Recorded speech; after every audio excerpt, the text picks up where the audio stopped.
Good evening and welcome to Rolling Stone interview. Tonight I'm interviewing George Zakhary and about his career in music and his guitar collection. Thank you, George, for taking this interview tonight. Thank you for having me. Right, now we'll start right at the beginning. You've always been into music, you've always played instruments, you've always sang. How did you get into music? I got into music pretty young actually, at about 5-6 years old.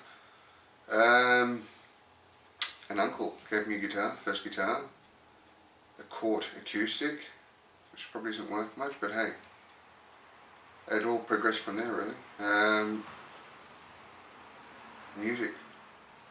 Musical background, musical family, and my journey into music started from that age. Great. Now you've mentioned that your uncle gave you your first guitar and you were about 6 years old. Yep. And that leads me to my next question. You collect guitars and they range from Les Paul to Gibson to Fender. When did you start collecting and why? I've always collected guitars as such.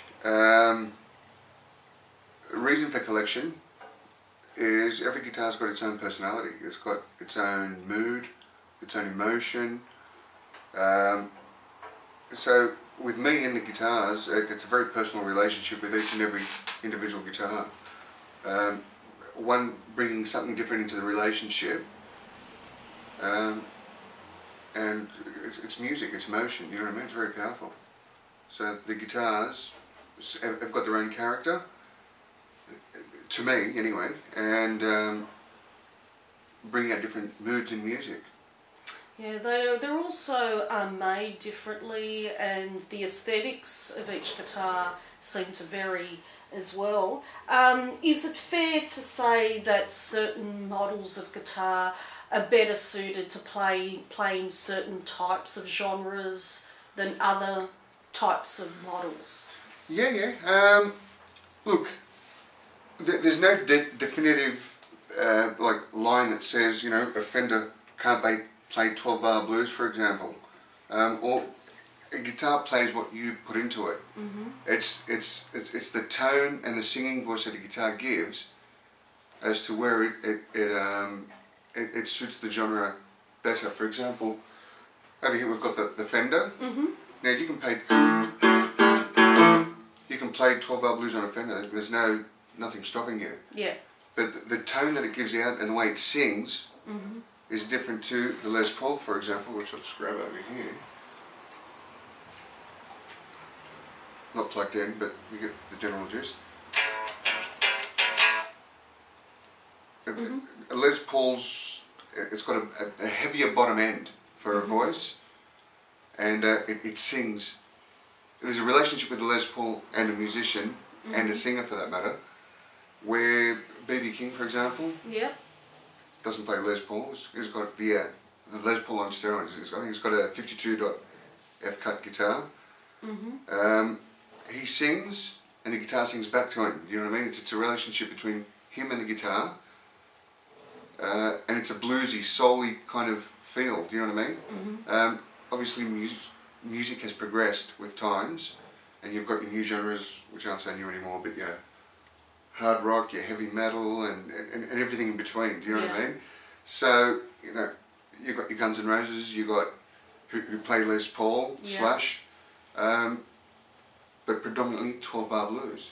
Yeah. You know, with distortion behind it and quick fingering.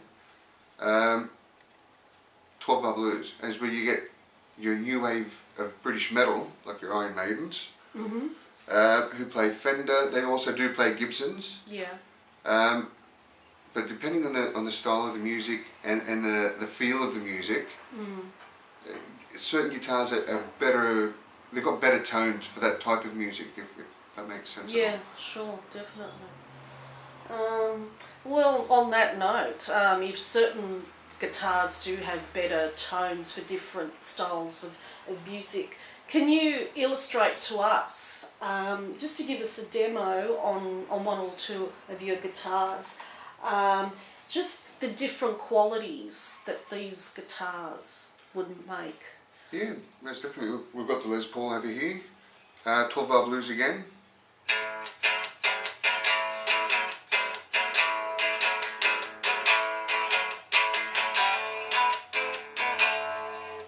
It's 12 bar blues were written on this sort of stuff, do you know what I mean? Yeah. And also the high notes with a Oh, yeah, yeah. do you know what I mean? Yeah. They're very high cut, so they cut through the air with frequency, so you can, oh shit, you know, it's a really good note, or it's a high note, or whatever. But it's got a dirty fat end, Yeah. which is what Les Paul is, do you know what I mean? It's got the, it's just heavy. Now I'll play the exact same tune on a Fender, which will sound musically the same, but with a different feel and a different tone, and it hasn't got that bottom heavy sort of sound. It's very clean cut. Yeah. Do you know what I mean? Yeah.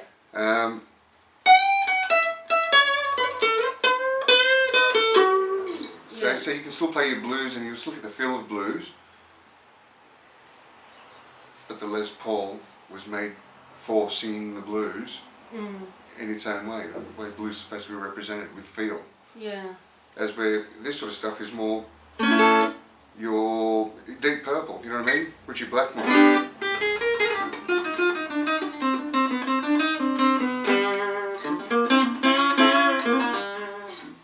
It's got your classical feel to it.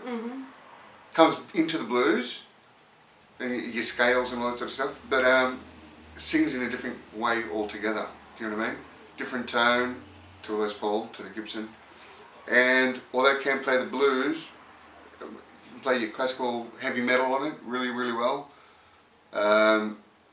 It's just, look, it's a different tone. It's designed for a different sort of genre of music. But there's no definitive barrier in saying that you can't play 12 bar blues or, you know, bluesy music on a Fender. You can. Yeah. But well, yeah, I suppose the whole idea of rock and roll is that there aren't any rules. there are no rules and there are no barriers, you know what I mean? So if it sounds good and it feels good, irrespective of what guitar you've got, just do it. Yeah. And have fun doing it, more importantly. Definitely. Great. Well, thank you, George. Thanks for taking the time out to be interviewed by Rolling Stone Interview magazine. That was a very informative insight into the different styles of guitars and the sounds they make, and good luck in your search for more guitars to add to your collection. More guitars. Thank you. Bye.